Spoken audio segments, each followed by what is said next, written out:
Bukas na ang klinika sa Istrenta, ang kaagapay ng bawat kapamilya sa pag-aalaga ng sarili at kalusugan. Kung kapo sa budget, kaya hindi makapagpakonsulta, ako ang kakampi nyo, Doc Dennis, handang tumugon sa inyong katanungang medikal. Shingles! Yes! The most dreaded disease. Dreaded because it's very painful, Tita Winnie. So, you don't have to tell me that, honey, Oo. because I've been there, I've done that. Sobra.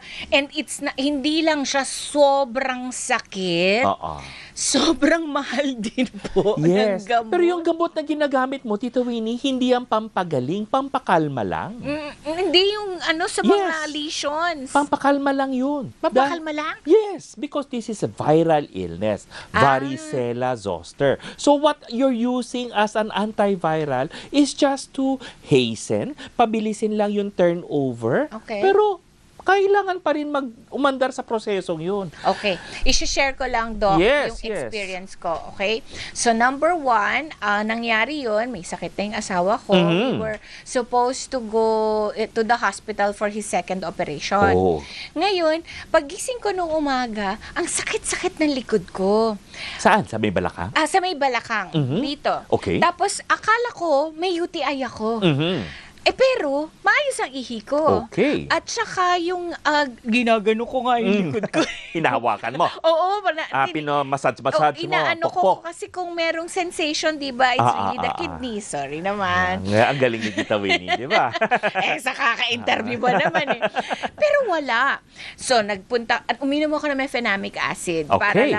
Para lang Maibsan yung kaunti. sakit. Kasi ang sakit talaga, Doc. Yung sakit Hindi ba siya- niya tuloy-tuloy? Oo. Hindi siya yung Continuous pain, hindi Yes. siya yung pabugso-bugso. No. Okay. Continuous siya Very na good. ang sakit. Okay. Parang hindi nga ako makadiretso. Akala mo tuloy joint pain. Right. Okay, ang dami ng akala. Tapos, so nasa ospital naman ako, so nagpa-urinalysis ako. Sabi ko dun sa doctors, kinonsult ko kay Doc Yes. Martinez. Yes. Sige, magpa-urinalysis ka. Negative. Okay. But so yung pain nandyan lang. So ang nangyayari, umiinom lang ako ng mefenamic acid. Baka sabi niya baka nangawit ka lang. Tsaka you worry too much. Gumanon siya. Yes. Okay, we lasted after 3 days nag-check out na kami. Nagluluto ako. Nawala yung pain. Oh. Nawala yung pain. Okay. Na parang akala ko, okay, Resolved it's nothing. Oo, solved na. 4 days. 4 days pala, 4 days. Lumabas kami ng hospital, nagluluto ako. Tapos parang gumanon ako. May nasalat ka May ba? nasalat ako na, parang may butlig. Ay. Tapos binaba ko yung shorts ko, pinakita ko dun sa maid ko. Oh. Sabi ko, Teresa, tingnan mo nga, ano ba ito? Ay, ma'am, parang mamaso. Ay. Parang pimple na may tubig. Ganon. Hindi ko pinansin. So, andyan pa rin, naligo ako. Tapos parang, as the days passed, dumadami siya. Oh. Tapos parang sumasakit, na masama na yung pakiramdam ko. So, after, Thursday yon, punta ako sa derma. Pinakita ko kasi, masakit na siya. Naku, sabi niya, you have shingles. Tapos agad-agad, niresetahan niya ako ng pampakalma. Yes. Niresetahan niya ako ng pampatulog, pain reliever, Yes, na makakatulog ako. Kasi hindi ako makakatulog, sabi And niya. yung region na ito, yun ang lugar na hinihigaan mo. Right. Ang sakit nun. Yes. And so, sinabi sa akin na nakakahawa siya Oo. at ang asawa ko may sakit. Yes. So, I have to isolate myself. Okay. May sarili akong higaan ko. Malayo sa kanya. We don't eat together. I only eat in the Okay. room, Yes. etc. etc. Kaya lang, Dok, ang sakit Oo. talaga. It lasted for 2 weeks. Because you will experience yung tinatawag na 1 week lang. herpetic neuralgia. Bakit isang linya lang yan, Tita Winnie? Ay, oo. Diba? Dumami ang Yes. ang Pero nandyan lang sa waistline mo. hanggang pusod. One side. Yes. One side. One level. Hindi sila magmi-meet. Hindi. Kasi Okay. one nerve root lang. Right lang ang tumama sa'yo. Oh my God. Nerve root. Kaya masakit. Ano ba ang trabaho ng nerve? sensory or motor. Kaya sa'yo, ang natargetan, the sensory component, that's why the pain is very painful. Kaya tinatawag natin one nerve lang kasi yung tawag namin dyan, dermatome level. Isang linya lamang, isang highway lamang yan. It never closes. It will never travel to another nerve root. But then again, some sharing Yes. said na hindi lang naman doon Bakit? tumutubo. Kaya nga, pwede Oo. maulit. At saka po pwede sa ibang parte ng Yes, katawan. another dermatome level. And is it true that it's fatal when it's in the face? Yes, because meron kang tinatawag na ophthalmic zoster. Pwede naman tumira dito sa mata. Kaya pwede kang mabulag. It can Okay. affect your vision. It can create vision loss. So, nagpa-vaccine ako. Yes. Okay na ako, 10 years. Yes. Good naman yan. Mm-mm.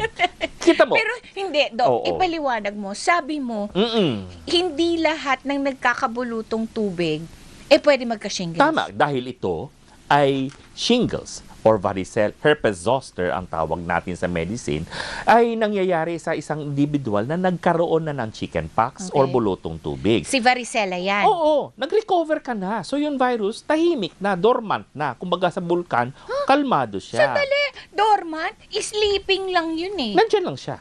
Sleeping na. Pero hindi siya magkakaroon ng any effect on you. However, pag isang tao ay bumagsak ang kanyang immune system, ginigising at marireactivate si virus.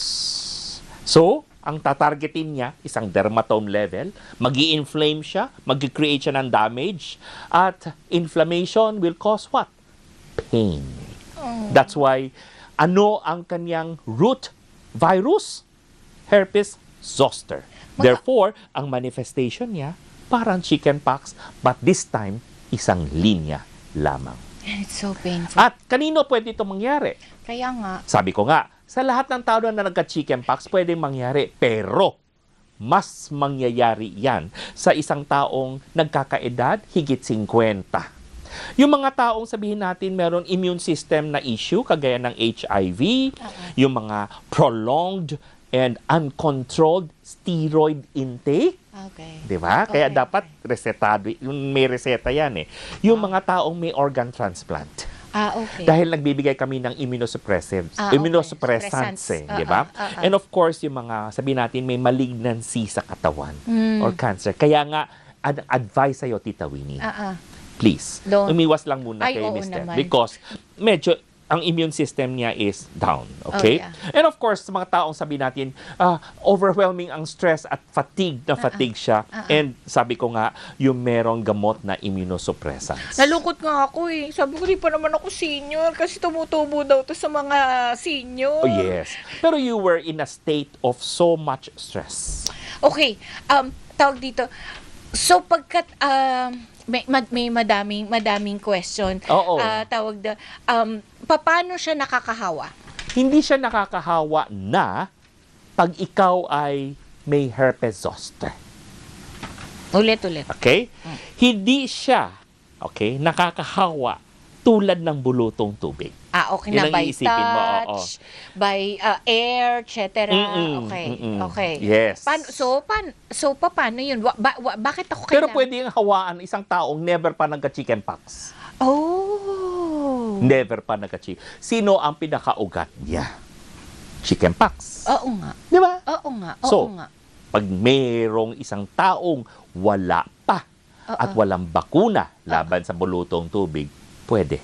Wow. It can cause chickenpox to those who have not had chickenpox. At saka, Dok, parang long-term yung epekto niya. Because hindi ito nawawala forever. Dahil ito ay isang myth na hindi na mauulit. Hindi. It can recur. Even with vaccine?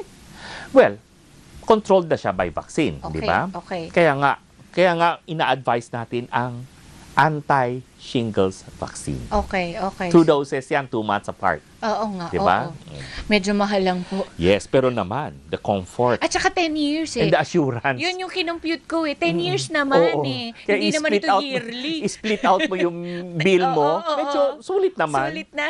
Mahal pa ang petrolyo. So, correct. So, kailangan after 10 years, Yes. Meron tayong booster doses ba? Kailangan natin.